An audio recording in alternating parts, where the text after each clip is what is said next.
Welcome to another episode of the Bimmer Podcast, episode 12. We're here at M&F Auto. I'm your co-host, Burr. And of course, sitting next to me is La Flaca. Let's go. Introduce yourself. Yeah, Flaca, La Flaca and El Gordo. Gang, papi. We're outside. This is how we do this shit. Yo, you guys need to see this guy. Right? When we're not in the camera, oh, he's the tough guy, blah, blah, blah. I'm the Chinese fries, you know. You need any delivery food? Call me. Uber. I have to translate, call me, took forever to translate from Spanish to English. So y'all know what's up. You come with with the boxing gloves, duct tape to the moped. The gloves. Guys, listen. First of all, I want to say thank you to M&F Auto Performance for allowing us today. So today is a big day. Some of the audience is not ready for what we have today. So with that being said, I want to introduce you the men of the hours. Michael, RJ, welcome to the Bimmer Podcast. And we have B58, I would say King, and M54 King. I know a lot of the guys out there, they say M54 is basura, garbage. Talk to me nice, papi. But, you know, since I met these two gentlemen here, obviously, RJ said, you know what, bring me any M54 that they cannot fix out there, we'll fix it here. The Michael, he's like, any B58. By the way, we're building something. Stay tuned for that. So, you know, guys, welcome. Thanks for having us here. So what, you guys think? I see that. A little bit. Thank you for having us here. Gang, gang. Let's just hope they do that only together at the same time. Hey, yo. We work a lot of hours here. Yeah. So you guys, welcome. Thank you for coming on. I know that you have some issues in some cars that come across from other shops. What do you have to say about that? Michael, you want to jump on that first? Or you want I'm going to let you go on that first. First of all, reflex problems. Who taught you guys how to wire up anything, man? This is crazy. It doesn't take, if you learn it from somebody, I think you should pick up a book and relearn it. Because these reflex problems that happen, reflex is not garbage, reflex works. The problem that's happening here is most of you don't know how to wire up something. Y'all over-tighten the posi types. If you want to go ahead and y'all want to create your own little harness, that's perfect, that's fine. You could do that too. When y'all solder the wire into it, when you got to go ahead and pull out that motor, that has to be taken off again. Guys, what are you guys doing, man? There's a reason why Chris and Jake at Automotive did it the way they did it, okay? Now, we actually are happy to be working with Spool also. They made a harness that helps out. That's out for the Gen. Harness. Yeah, plug and play harness is out for Gen 2 and Gen 1, I believe, B58s. I would love to see it come across the other platforms sooner or later. What was the other question? So, what are you saying? It's some of the shop out there, they don't know what they're doing. Right, correct. Pretty much. When it comes to reflex issues, I'm here diagnosing freaking half of the 90% of the reflex problems that come in here, right? Yeah. I would say, right? Bad. So it's pretty bad. It's pretty bad, you know, and then people say and then it makes reflex look bad. Meanwhile, it's just simple. And I'm talking about, like, we see cars with, like, power to power and ground to power. So, what are you saying is 90% of the shops out there, they don't know what they're doing. Because if 90% of the people with reflex are coming to you guys, that means 90% of the shop out there, they don't really know what they're doing. And I would say this is the question of the hour. You guys knowing so much on all these engines, why you guys were low key before? Why you guys were on the shadows, I'm gonna say it, before? You guys knowing so much, right? And you guys never wanna come out there. Is there any reason behind that? Or it was just like preference of... Why so low key? Why so low key? I don't think it's anything intentional. I'm not a big media person. I'm not like a big Instagram person.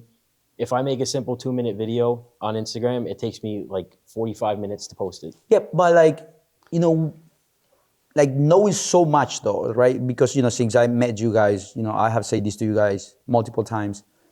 You guys know so much, bro. There is, with all the respect that I have to all the chaps out there, obviously, there is not many people that knows what you guys know.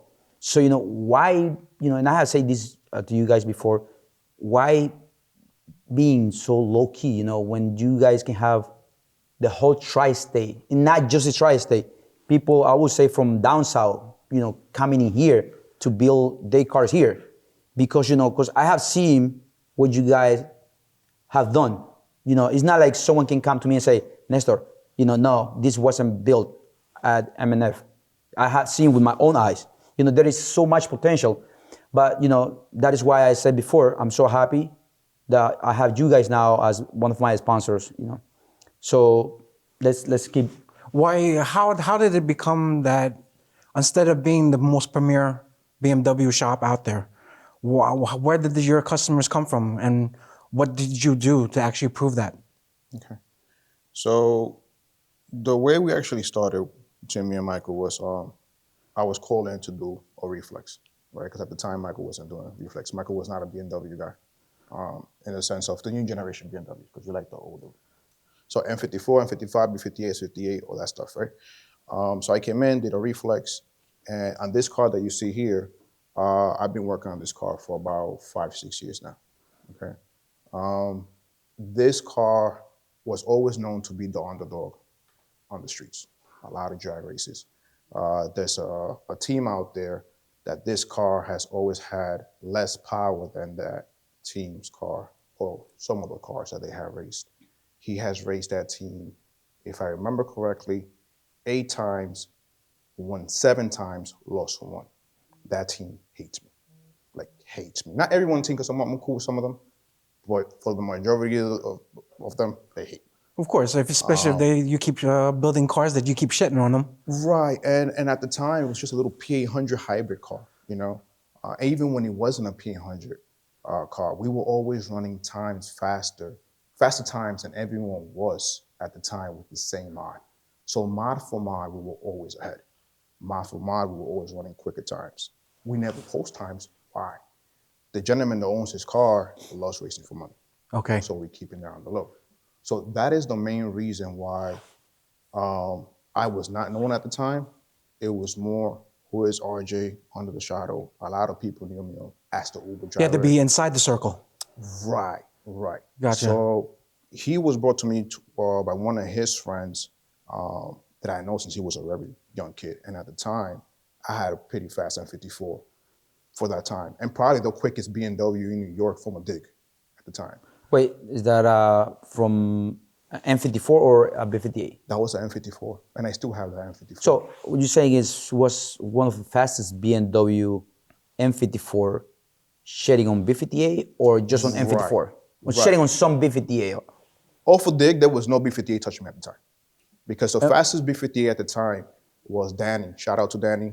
Much love to you, brother. He had one of the quickest ones, and he was running high 11s. Danny, he has a manual blue M4 now. Yeah. I know him. Yeah, I know him. Yeah. Really He actually, nice kid. he did a swap. He put a S58 on the M4, on the F82, just marina blue. I'm not sure. I just know that he just bought a X3, X5. Yeah. That's the same Danny. Yeah, I know him. Yeah. Really good kid. And I raced most of his team's cars. At the time, he was running high 11s. I was stacked turbo at the time, and I was running low 11s at that given time. Then later on, I switched over to MMP turbos, MMP 1Ks, and I ran a 10-1. And no one was running 10-1s back then. So this was like 2018, 2019? 2020? 17, 18? Yeah, I remember. Yeah. Somewhere around there. I remember that as it was today, as it was yesterday.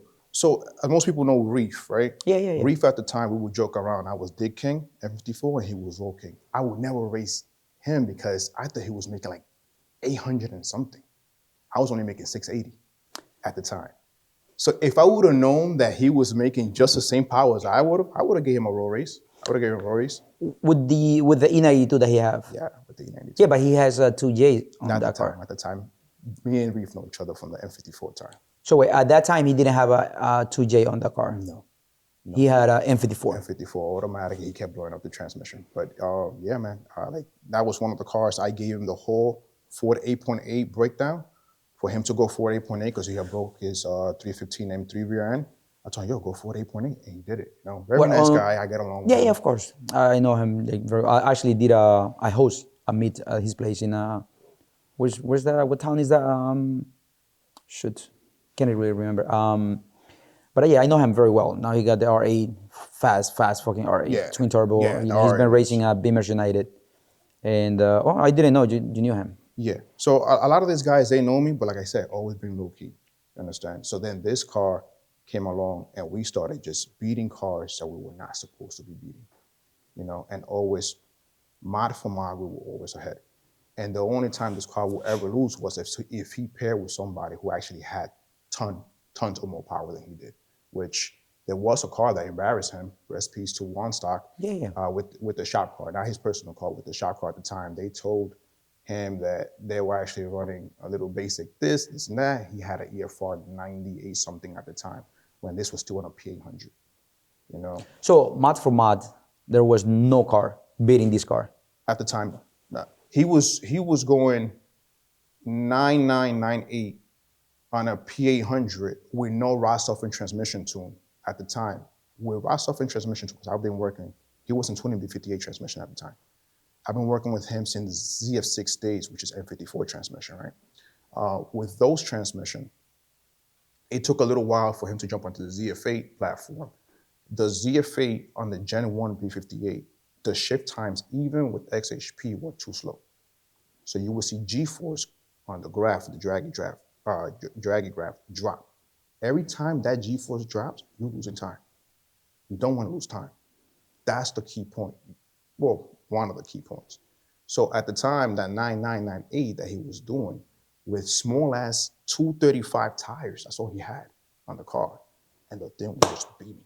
It was just beating. He was still holding traction with 235s? With 235s. But there was a little science behind all that stuff, which I don't really go into. But with that being said, with rod suffering now, normally what I see is anywhere between 0.2 to 0.4 of a difference on the Gen 1 B58 transmissions.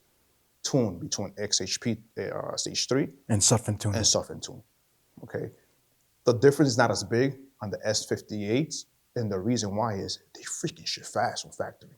From the S58. That's what The G80 transmission. Yeah, the G80 transmission, Those yeah, things, yeah. they shit fast. So Yeah. you don't see that much of a difference. So that's why. And another problem. and baseline. I mean, the G80, it has extra plates. Yeah, it's a that's little what bit it was. beefier than 8HP50, especially being a 760. Right. They gave him more juice. They That's gave what I the was gonna say. transmission more juice from factory. Like this transmission actually have issues from factory, the board. But that came along and he brought a 540 that also was running really nice at the time. So let's do it like this, right? We're gonna do, this is for the audience, we're gonna do M54, B58, and then we're gonna end with S58. Okay. Okay? Yeah.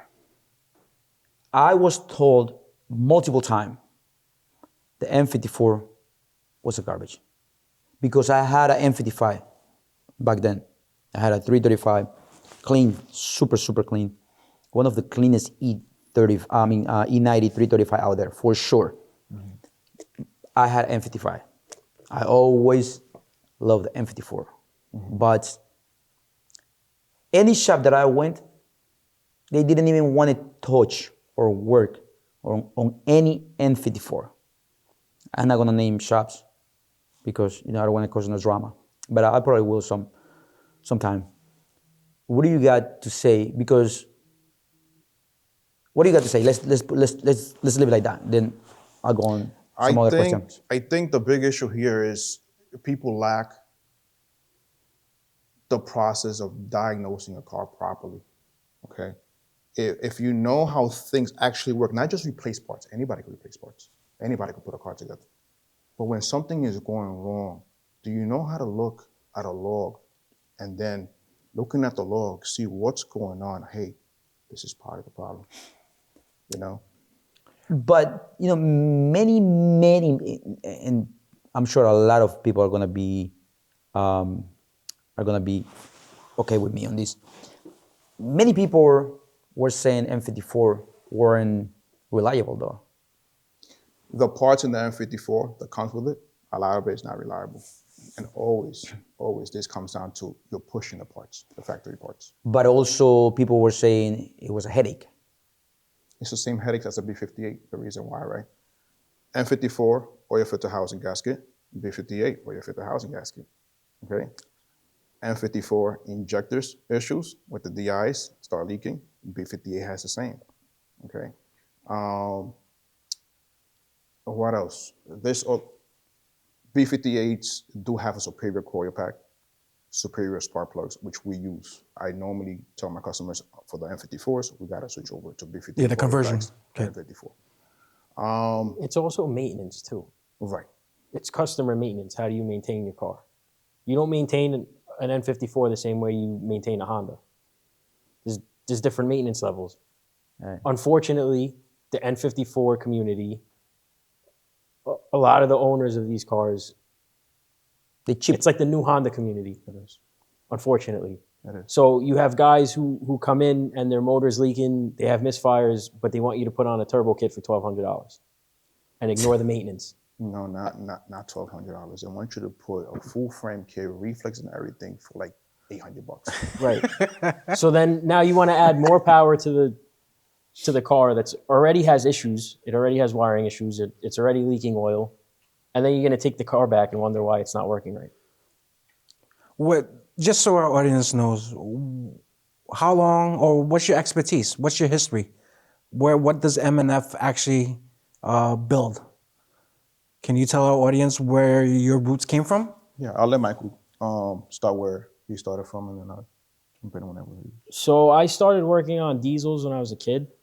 My uncle had a dump truck. Started working on diesels with him. I got into like the racing side. I always liked the performance. So then I started working on cars. I did go to Lincoln Tech after high school. I started working out of my house. Was doing it out of my driveway. The neighbors were not happy about it. And people kept saying like, you should get a shop, And it was actually my grandma. I remember when I was a kid, she always said like, you should get a shop, when you get older. And one day I was just like, you know what? It was actually during COVID. I was like, you know what? I'm going to try it. And then all of a sudden, that's when you break out and you started picking up a lot of customers with BMWs. So what actually happened was I moved in and I was working on Nissan 240s. Okay. I'm a JDM guy at heart. Always have been. I still kind of am. Somebody came in with the 1 Series, Reem. Shout out to Reem. He needed his exhaust fixed. So I lined up his exhaust and he was so happy with it. He brought me another guy to fix his exhaust. And then Lamar from Labworks Customs came in and he was like, you're going to be a BMW shop now, right? And I was like, dude, no way. Like, So when you say JDM, right? But the M was always on your heart. I never thought about that. I never thought about that. So you're also in the drifting, and then next thing you know, you're doing fabrication, Yep. custom welding. Yep. And from my understanding, we'll throw it up on the screen, but you make your own custom manifolds. Custom turbo kits, custom exhausts, roll cages, tubed front ends. So no, correction. He was always working on an M. Oh, my bad. My bad. And then RJ, I know your history. You came from the Honda world. The Honda world, right. I had a EJ1. It was a single cam D16 Z6 at the time. So they came with because it was an EX. I boosted that. Vacuum hose popped off, over boosted the motor, popped it. Put a D15B JDM. Hated the freaking motor. Had no low end power whatsoever. And decided to put a K series. ran a few guys that were known. Cartoon Network, I ran that car at the street. He's still a very cool friend of mine. He's very known now in the street in the Honda world. So it's safe to say that both of you carry a lot of expertise and a lot of knowledge, especially coming from the JDM world, because obviously we all know that the BMW is the new Honda, Yes. Yes. Yes, absolutely. and sky's the limit with this particular platform. Yep. All right. Unfortunately, This you platform spoiled a lot of people. Yeah. Honestly. Yes. like I say, unfortunately, you got a lot of guys that are looking at BMW, and with the Euro build, you still have to maintain a certain degree of maintenance on it, and it's not like the JDM reliability as it was back then. Right. So, and you're still working with kids with used to beer drive my pockets S13 and around. champagne taste. I used to drive my S13 around with no coolant, no oil in it. And it still beat ran. the piss out of it all night, and it would always run. That's it's really Can't necessarily do that with these. so. So going back to the M54, I know you own an M54. Just for the audience to know, how much are you pushing on that car? What mods have you done to the car? So at the time, it was MMP turbos, twins.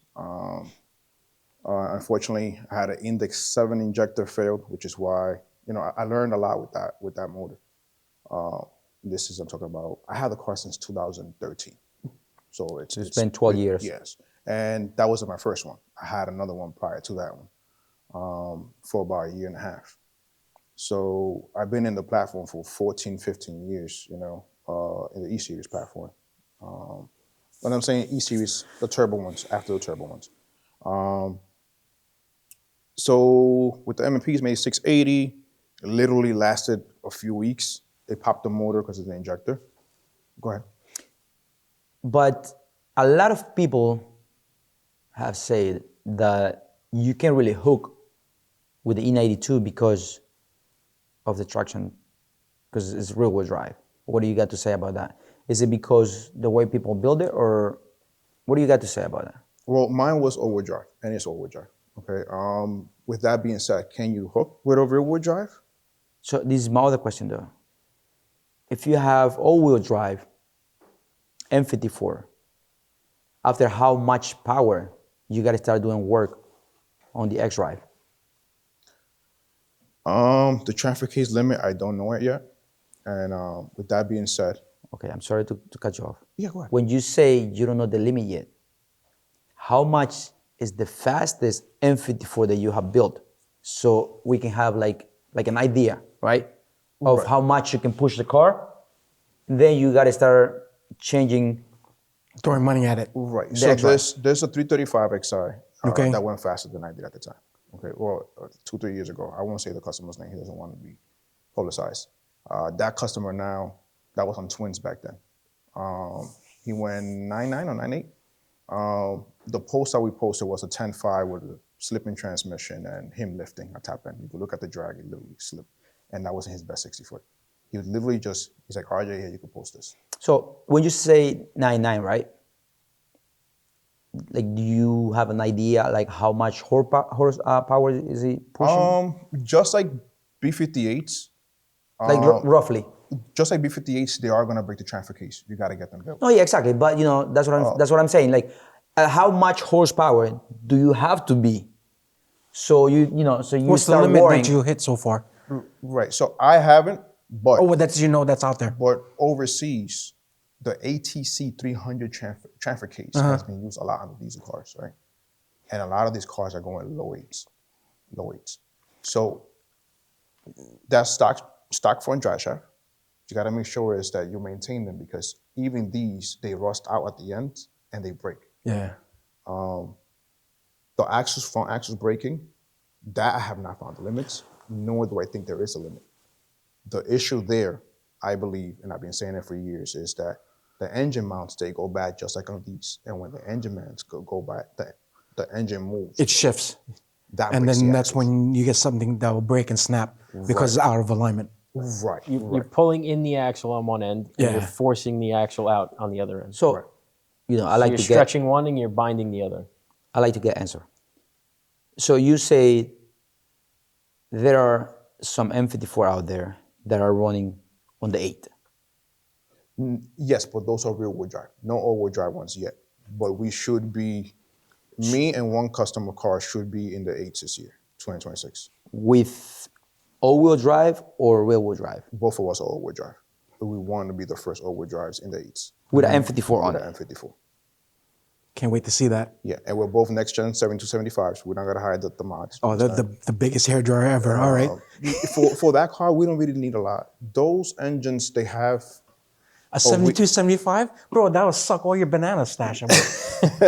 Here we go with this shit again. It was.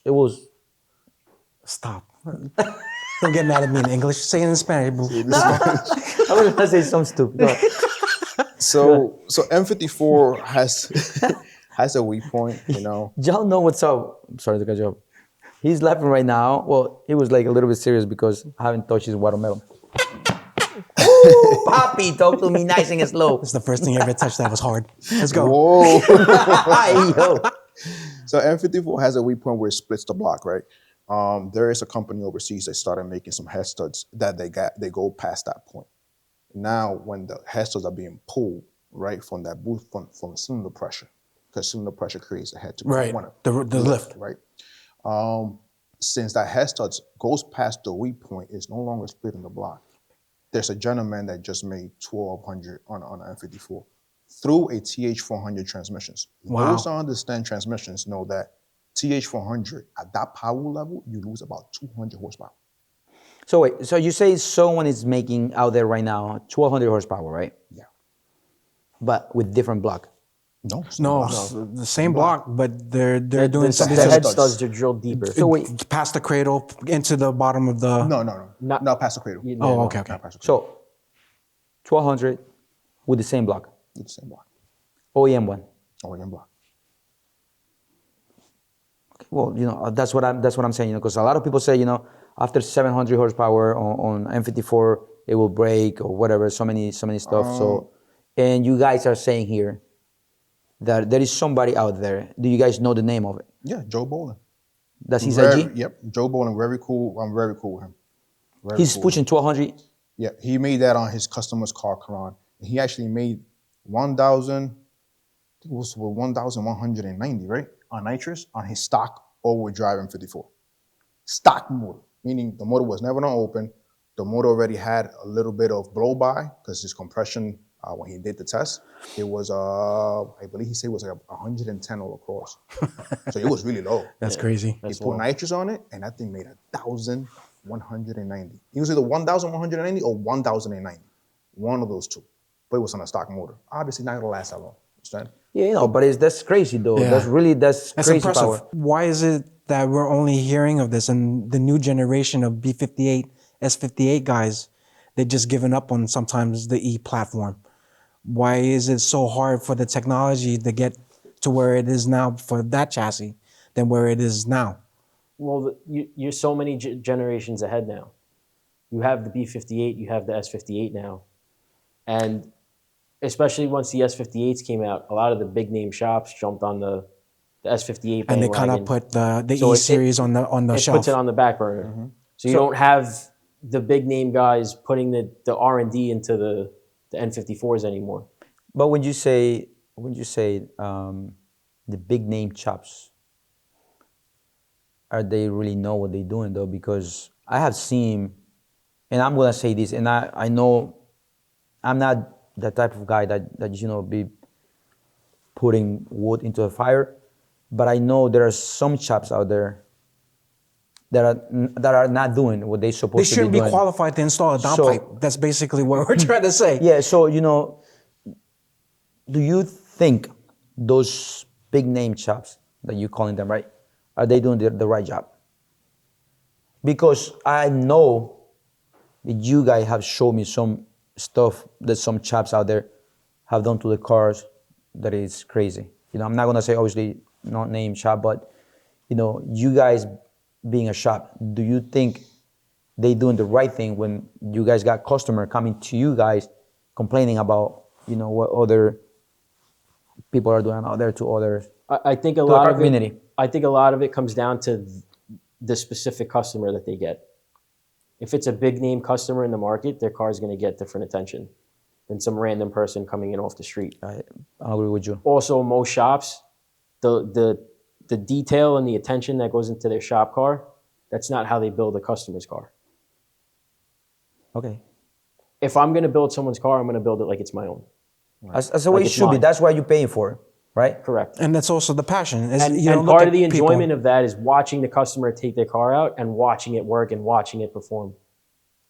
The best thing in the world is when a customer comes in and they hear their car start up for the first time and they're like, oh my God, this is fucking awesome. Okay. You know? Thank you. Let's keep going with the M54. So go ahead. So, fastest M54 that your hands are built. Stock motor 99. Have built. 99 or 98, I can't remember the exact number. On the street, not no track.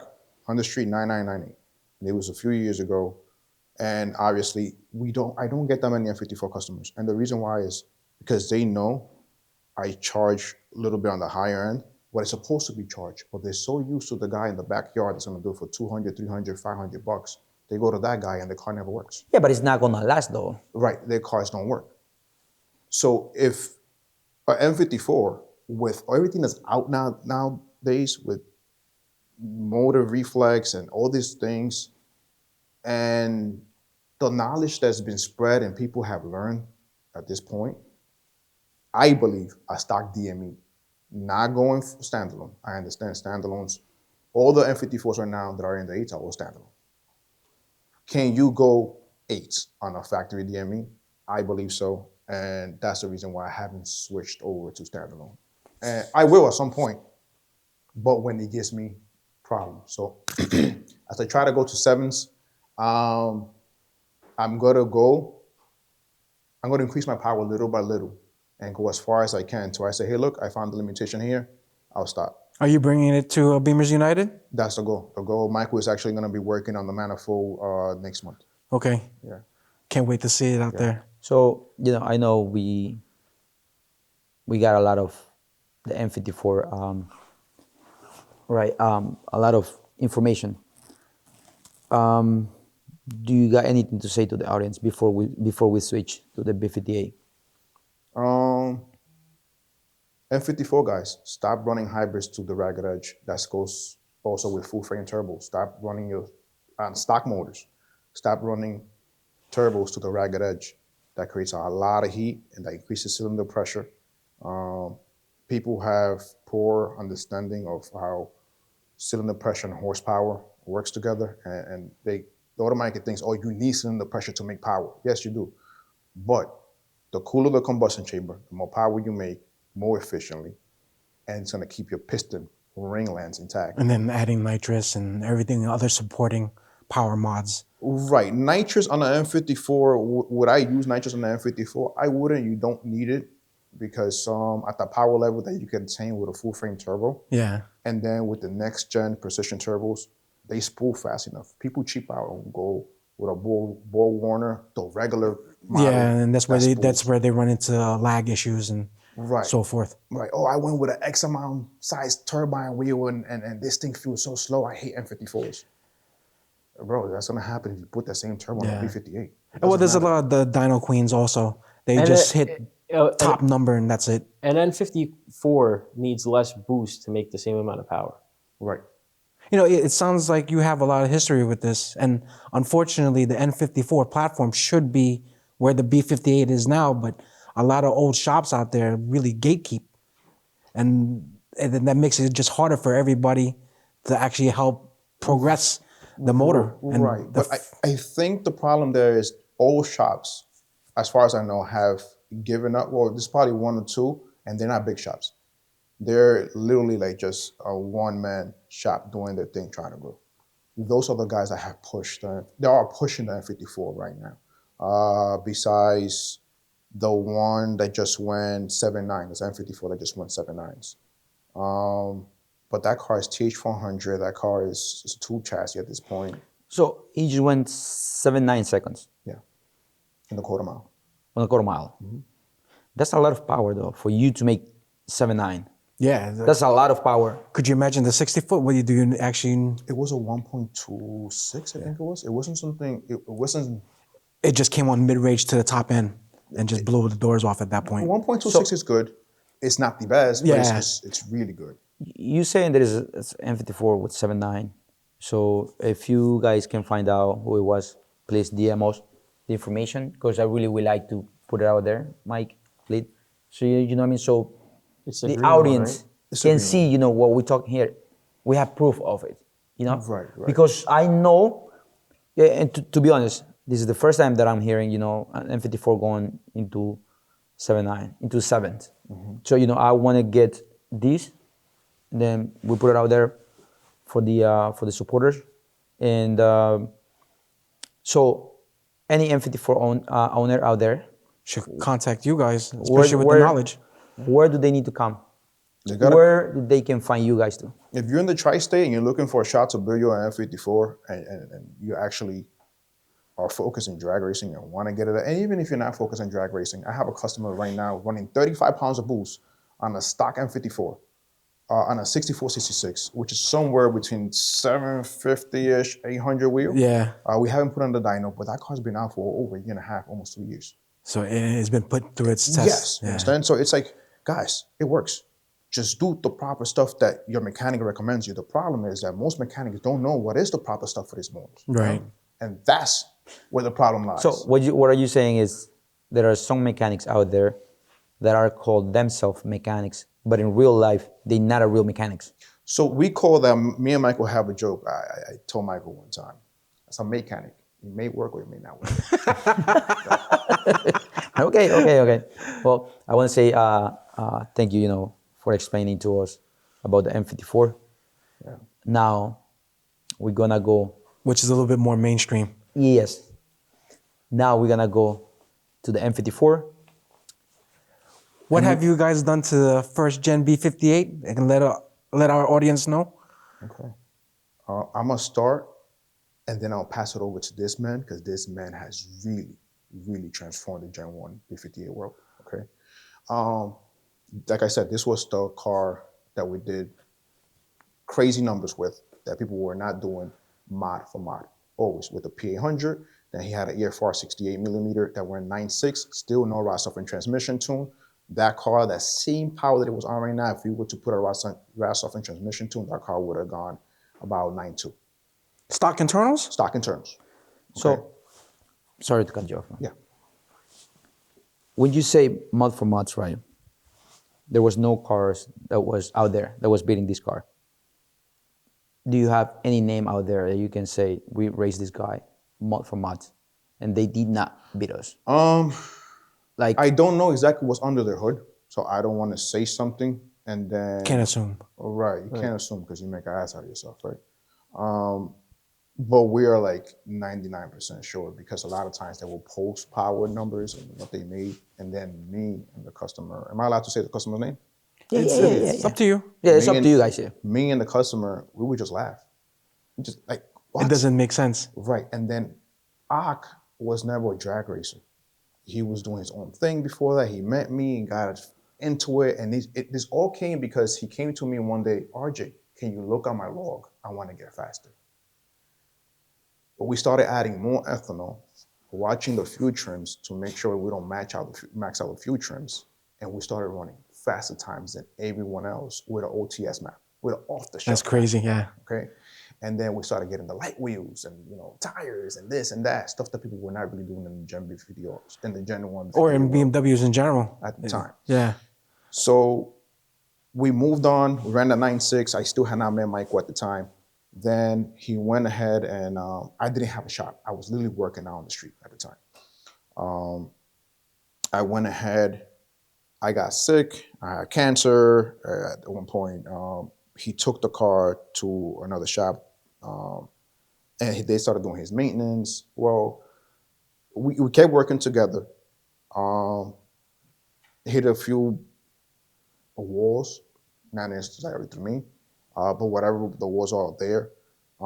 He sent out the motor to get built by a company. I'm not gonna say who. Okay. Okay. That's fine. You can say it too. It's up to you guys. I don't care. I'm not gonna say it. Okay. But It's up to you. Just be careful who builds your motor, guys, because this is a very well-known shop. Built the motor, and it's not here in New York. Built the motor literally popped, Wait. Grenaded. grenaded.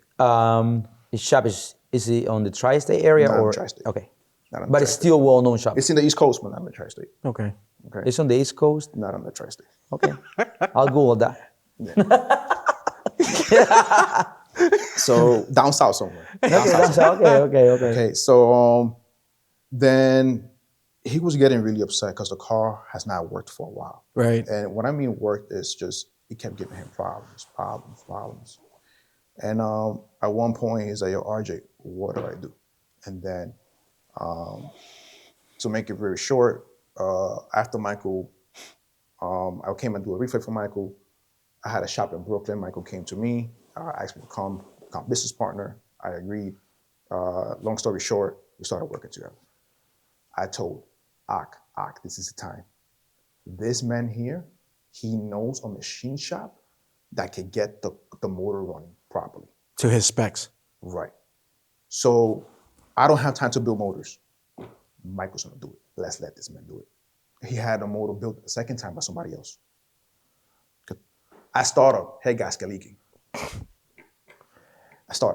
gasket leaking. That's why I call you So, guys. and this was at this time was when I started working with Ak, and I remember when he picked out his head gasket, I asked him. I said, "Listen, do me a favor. I don't want to piss anybody off, but ask the person who's about to put this head together. Do you think that we're going to have an issue with this thing leaking?" And he said, "No, I do this all the time, and naturally, first startup, head gasket starts leaking." Right. The recommended advice was allow the coolant to crust up, and it'll seal itself. That was the answer. Crust that we up got for and you wanted BMW coolant to coagulate and heal itself. And the gentleman is here in Long Island. I'm not gonna say what shop. Okay. But to be honest though, That's crazy. I get it that you guys don't want to say the name, but at the same time, I would like to expose some of these shops, because people are gonna keep going to some of those shops, and they just money taker. They just grabbing the money from the people. Like if you're not doing the right job, you know what I mean. Like I don't want to bring. Hopefully, our audience. And I'm gonna say this straight up to anyone out there. If I bring my car to any shop and they fuck up my car, they're getting exposed. And especially with the following that we have, they're gonna get burned. It's either if they touch my car, they better do it right. If they're not doing it right, they're getting exposed.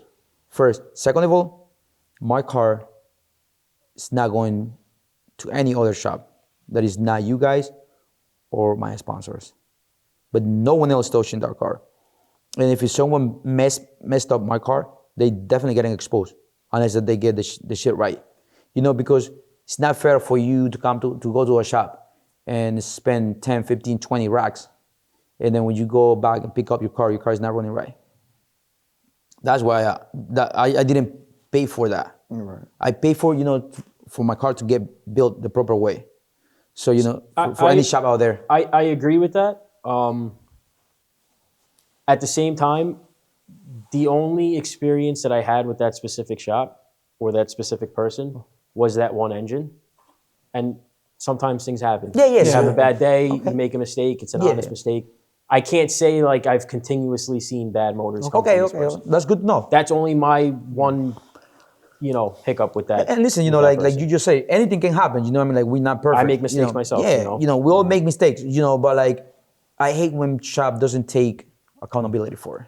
Correct. You mess something up, fix it, bro. Correct. The answer was not a good answer. It's not the right thing to do. Like if you fuck some up, own it. Well, like Michael said, their passion. He's treating a customer's car as if it's their own. So that tells you a lot already, and how the car, when you bring it here, or to any other shop that has the same mentality, is gonna come out with a better product. You're at the gonna end of see it in day. the work. Yeah. So I don't see a lot of people in here working on cars. Is there any reason why? Is it because you guys doesn't really trust the people that are walking into the door and saying, "I'm a mechanic," or why is it? Or is it because you guys don't want to have like a bad reputation out there? For me, especially when you're on the fabrication side or the custom side, engines, transmissions, if people are coming to me for a turbo kit, an engine build, a transmission build, they're not here because they want Joe Schmo putting it together. They're here because they want me to put it together. Makes Because sense. it's a very specific thing that you're looking for. So you want that specific person to touch your car, right? Okay. So some things I believe I should absolutely have my hand in. Okay. Yeah, because I see only both of you guys working here, like most of the times. But going back to the B58. So after you guys become a partner, then you guys say, you know what, we're gonna make this B58 one of the faster, one of the killers out there, right? When you first got it, do you know like roughly how much you were pushing on this car? And then what turbo did you guys had at that time? What brands, what mods? Was the engine build or Can was you it built? actually go over Aki's build with our audience, or is that something that you have to keep on the DL right now? No, we can go over Ox. You want to go ahead? Yeah. Okay. So, Ox car, at the time, nobody had ran a 7480, right? A next gen 7480. Yeah. Everybody was saying you can't fit it on the hood. You have to cut the whole hood out. The biggest was a All 62, we did was- 66. Yeah, all we did was trim out a little bit right there, boom, and the hood closes. No problem. So you saying shop out there, they just want people to bring the turbo, put it in there, fine. They don't really want to do the work that they're supposed to do, right? Because like on a way, again, me as a customer, I come to you and I'm gonna say, guys, I need you guys to make this happen, because that's me. Yeah. I don't want to come here and say, oh, how are you guys gonna make it fit? That's not my issue. I come here with the money. I'm gonna say, I need this to fit in there. How? I don't know. That's not my issue. That's your guys' issue. So what you're saying is some shop out there, they don't really want to take the time to make things work the way it's supposed to, pretty much, in a way. So I think it was more of there wasn't a manifold on the market that would allow you to bolt up that size turbo without cutting the hood open. So when you guys start building this car, there was a manifold now out. Or is this a manifold that you made? Or is it? Yeah. I made this manifold. Okay. So you build your own manifold to make this turbo fit in there here. Correct. So tell the audience, where they can reach you if they want a bigger turbo or different manifold, so so people can know. So you could DM my Instagram. It's M&F Auto Performance. Tell me what you want to do, what size you want. Tell me your power goals, and we'll make it happen. Anything is nothing off the table. If you want the turbo in the passenger seat, if you want the turbo in the front of the car, if you want it in the headlight, you tell me where you want it. That's where it's going to go. So for those that don't know, everybody watching, this is the same man who actually built the M4 that had the two next gen 62, 66 sticking out the hood. Same guy. Martin. Martin. The beauty of working with Michael is a lot of times I like to put the parts together in the sense of choosing the parts, because I know what works and what's not going to work, right? And with that sense, all I have to go to Michael is, I trust this guy. I fucking trust this guy with, the only thing that I will not get in the car with him going 190 miles an hour. That's it. I'm done. But with that being said, everything, if I give him something, Michael, can you make this happen? He goes, He put on his cape. this is exactly what happens. This is exactly what he does. That's why I call you guys Let me sneaky think in the about brain. Let me think about it. But it's crazy because actually two brains here, because Pinky was just doing dumb things all the time. But there's two brains here in the sense of like, I would choose the parts that I know that's gonna work. And then this guy will fabricate anything that whatever it takes, he makes it fucking happen. You know? That's And- what I'm talking about. And That's a great needed- relationship. And I needed somebody like that because there's a lot of visions that I have, that goes past stock motors that cannot be done. And I think that's the problem with a lot of the shops. They don't have a in-house fabricator. Or they don't have an in-house engine builder that knows what the fuck they're doing. You understand? A lot of people are bolt-on specialists. Right. So that combination there, that's the problem for every other shop in the United States. And that's what separates you guys from the rest. Right. And on top of that, most of the shops you go to, they don't know how to read a fucking log. Excuse my language. Yeah. They do not know how to read a log. So they don't know. They give you the car, you figure it out with your tuner. Your tuner is complaining, yo, something is wrong with the car. You take it, no, it's not me. It's not me. So we work very closely with Chris Conter from Automotive. I've been working with him for a long time with his car and M54 back in the days. I won't say who. But I've never had that issue with Chris Contos. He would just say, Argue, did you check this? Check this, check this. I say, yeah, check this. I go through a whole list. It's the diagnostic skills that really set you guys apart. Right.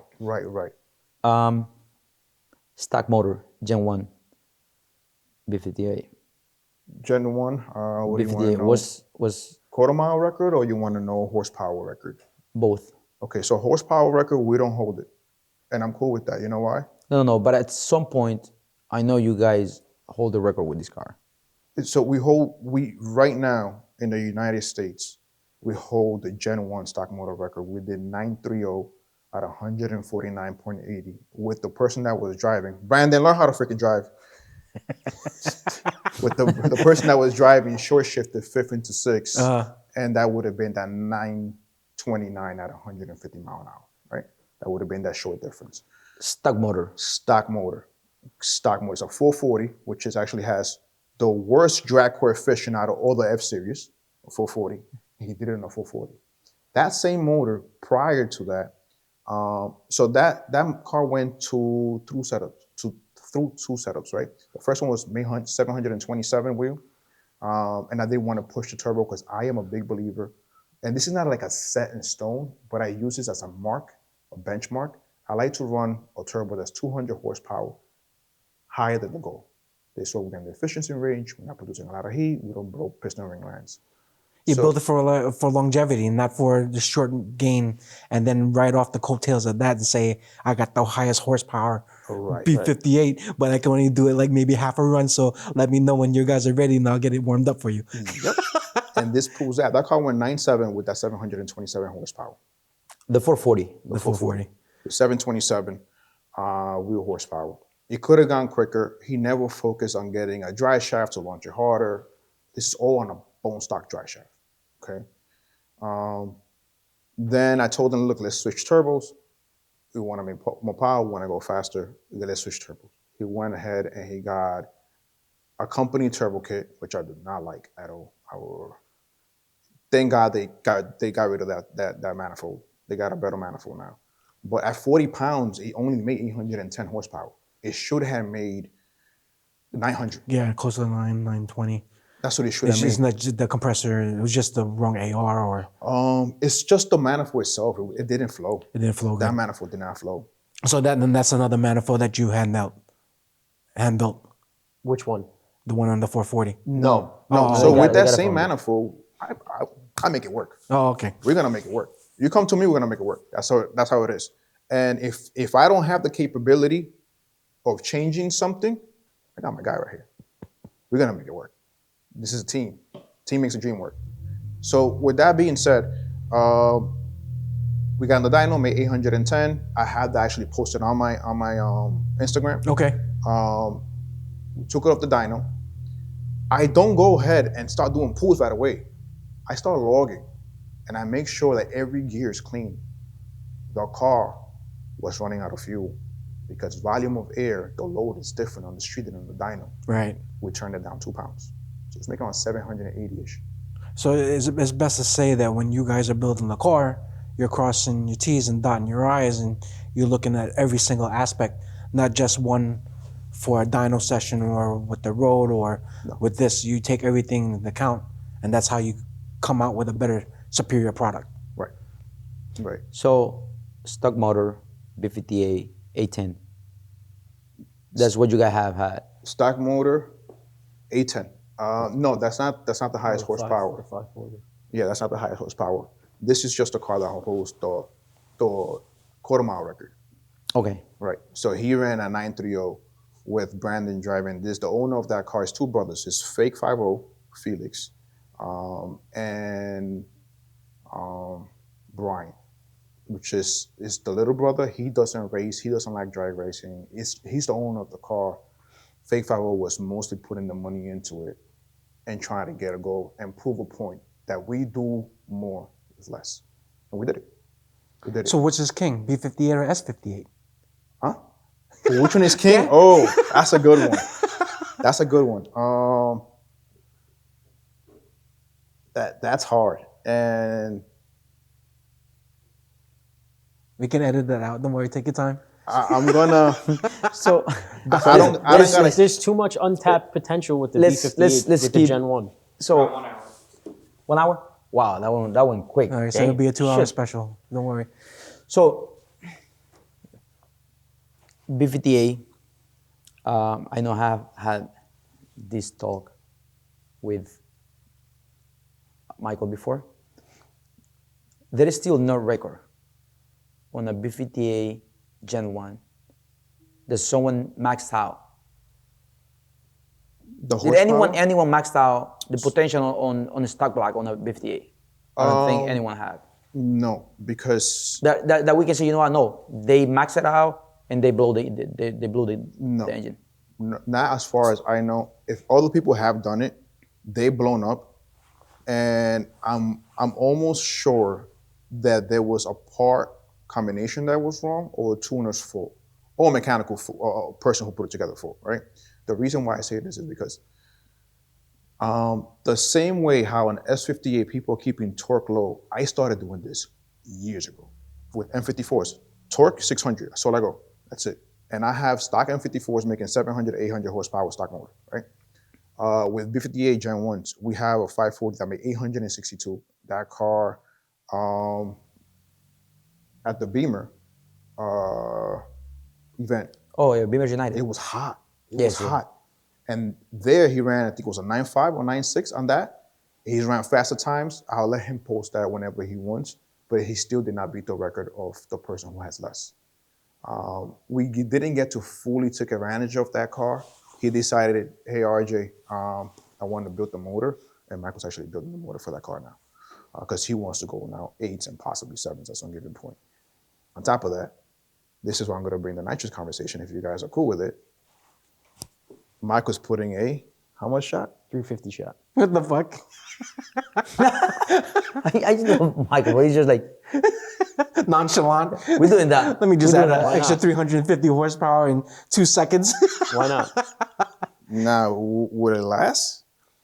I don't think so, but the customer's okay with it. All right. In DI cars, what I have seen, and I could be wrong, what I have seen on DI cars is for, let's say, if you're running 100 shot, is usually doubles the fucking power. Right. So it's close to 200 with horsepower that you gain.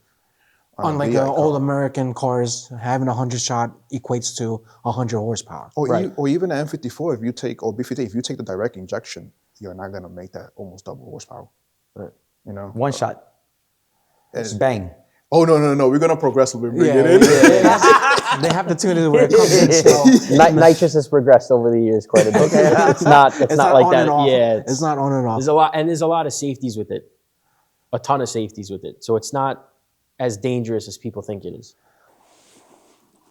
Are you guys allowed to say how much power you guys push on this car? Yeah. Or you guys not allowed?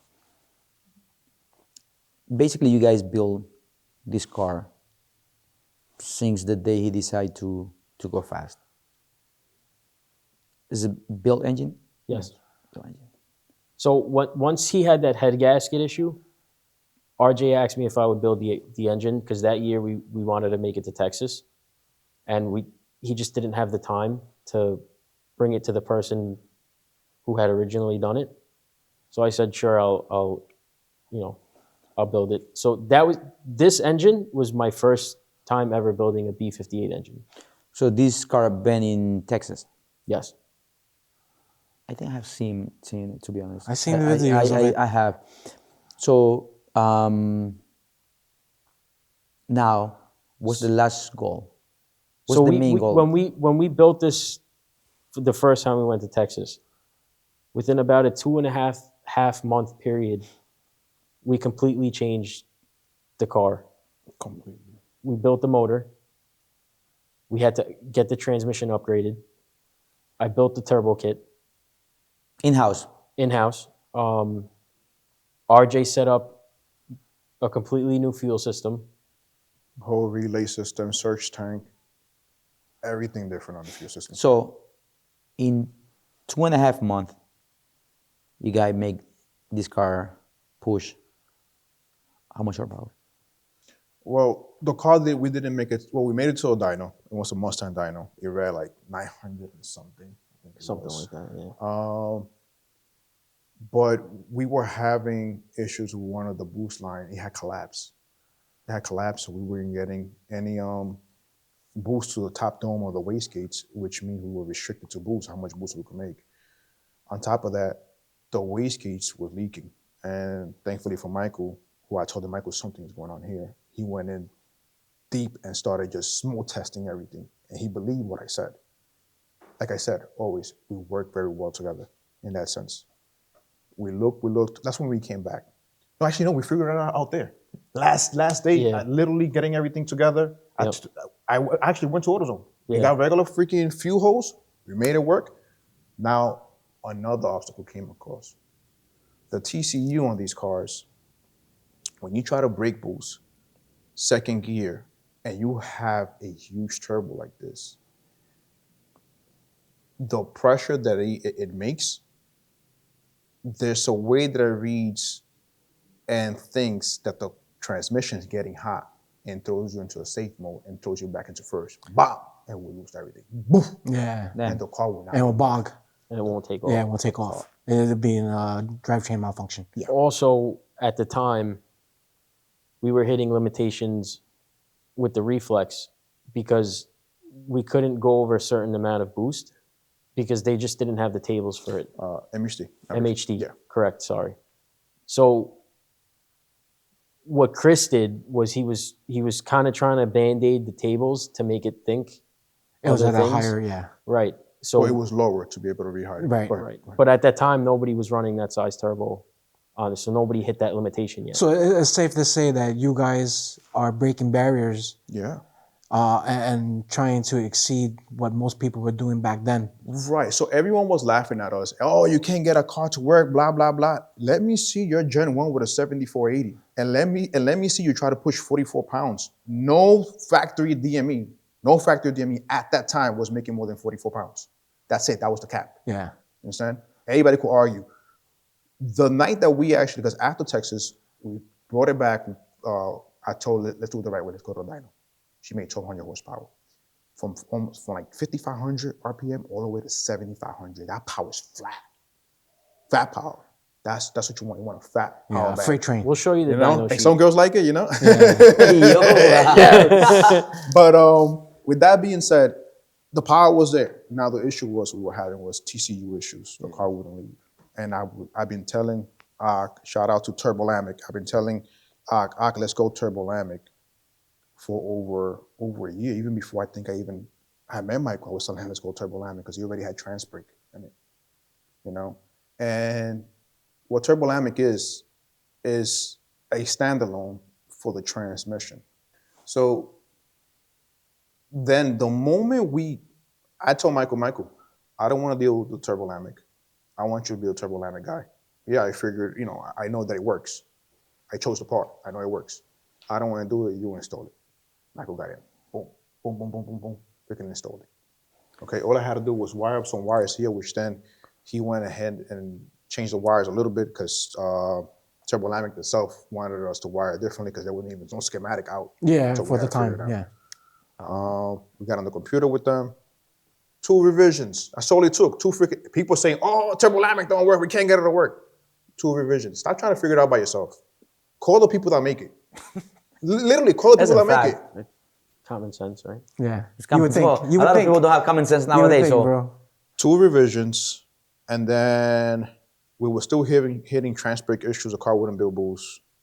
I'm like, Michael, the tables are in there. Let's figure it out ourselves.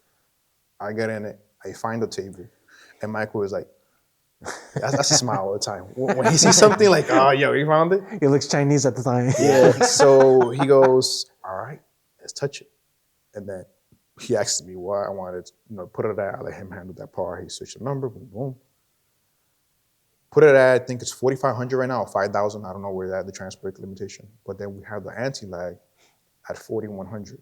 So what happens is, and this is a little secret I'm going to give out. You guys are going to be like, oh, crap. I should not be giving you guys out this. But what happens is if you have trans brake and anti-lag at the same time, the car's not going to build boost if you have it at the same RPM. It's just, I don't know what it is. It wasn't working for It's us. conflicting. Yeah. So we raised the trans brake higher. I had Michael raise the trans brake higher. And then we had Chris Constance put anti-lag at 4,100 RPM. The car was never building crazy boost at 4,100 RPM. It would take us, the first wheelie this car did, I'm going to let Michael talk about that in a second. Is this still stock torque converter? No, it's upgraded. Oh, okay. The first wheelie it did, it was no trans brake. It made wheelies. Yes. This is the only, as far as I know, this is the only car that has ever lifted the wheels on the streets. See, the only bro? BMW. As Instead far of as you I know. lifting tortas, this All-wheel one left off drive. the front.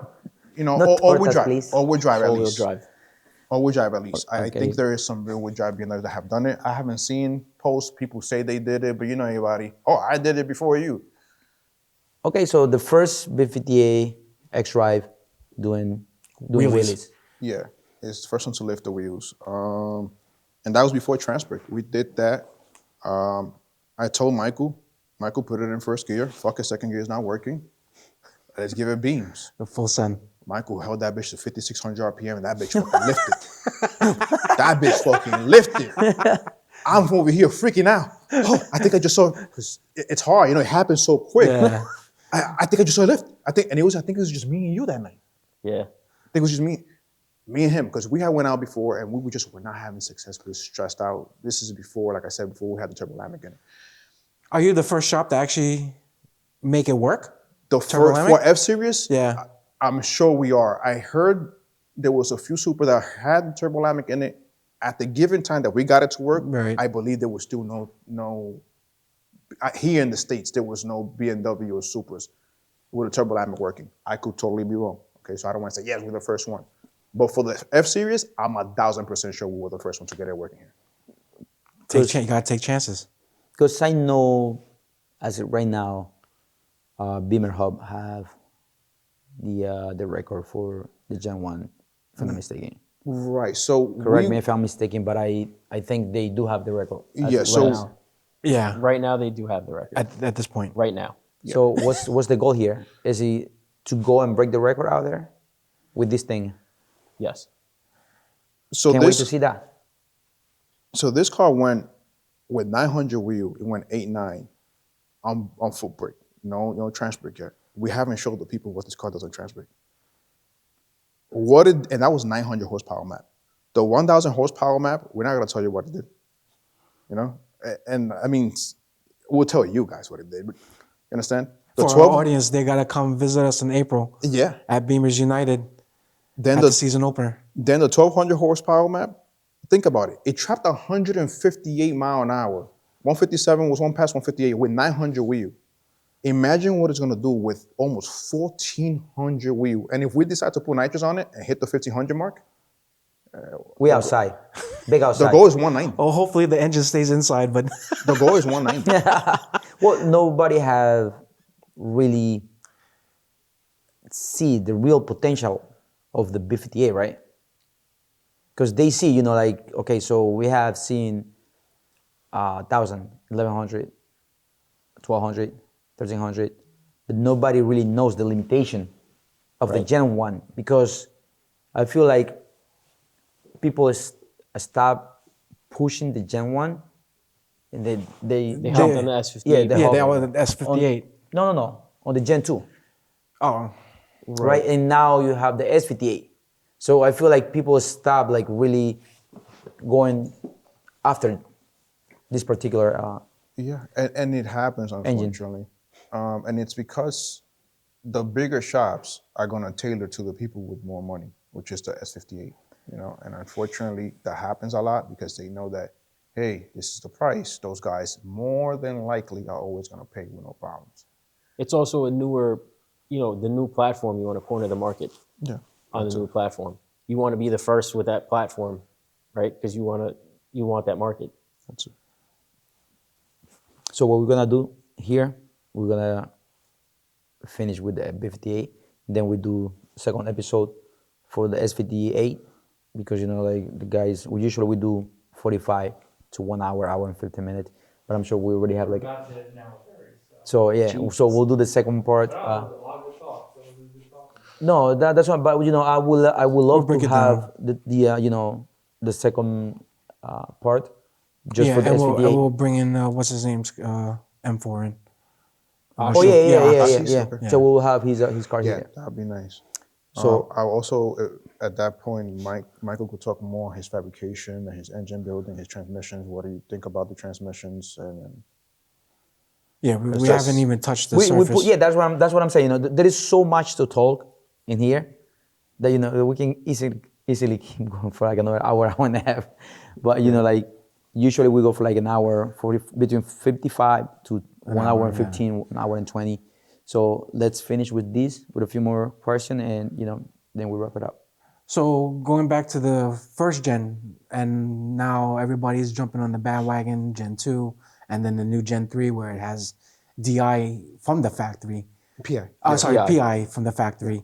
The technology is just ramping up, but obviously people want to stay with something that's more available to the masses. So it's safe to say that pushing Gen 1, maybe even Gen 2 to its limit is something that will broaden your horizon. I don't think we're anywhere near the limit Of as what of, this as car, of right now of what a Gen 1 B58 engine can actually do. I don't think we're anywhere near it. all right. And at this point, you guys are 1200, 1275. The last time we were at the dyno, we made 1275. So 1275, and the motor was hurt at that point. and you think that you guys are not near to the potential of the engine. We're not. We're I not. cannot wait to see this. I feel like, to be honest with you guys, I want to see this engine kicking out S58 owner because a lot of them. Whoa, we have to save that for the next episode. Okay. We'll have a part 2 to this series, so that way we can actually go into further detail. This has been great. A lot of information's out there, but I think for the continuing episode, that's when the shit talking really comes into play. We're gonna love this. We're gonna love this. Oh yeah. I just wanted to say thank you guys for having us here, for taking the time, and putting it out there and explaining to people what they should do or where they should come if they really wanted to see a fast car or if they really wanted to build a fast car, either B58, M54, or S58. So, and then, what I can say, I see you guys at Bimmers United, season opener, April 12th, and just give them your guys' email or Your contact info. Yeah, your contact socials. info. I love the fact that We'll have it posted up here. yeah, I love the fact that Michael is still using a AOL. Welcome to 1980, 1988. I get that all the time, bro. Oh, you? Good for you. So, no, wait. Good for you. So I think this is for you. Michael thing works. then. I think this is Michael things then. Michael can build the baddest first gen B58, 1400 horsepower. Gotta boot the CD so that way the AOL will run. So it's like a Michael's thing then. Yeah, Michael yeah. and Michael. So all right. But yeah, guys, please like, share, subscribe, comments. We appreciate the support that we've been getting from you guys on all the platforms. And stay tuned. They're going to Texas with this car, so I'm sure the second part is gonna be a lot more interesting because we're gonna have more information, more details on this bad boy. So second part for the SVTA owner, I know I have a lot of friends with SVTA. They definitely are gonna come to this shop to build their car. If you want to have the right build, come to M&F Auto Performance. And as always, I want to give a big shout out to all my Long Island Bimmer sponsor, Triple C, CM Detailings, M&F Auto Performance, Empire AutoWorks. Empire Autowork, Cloud9.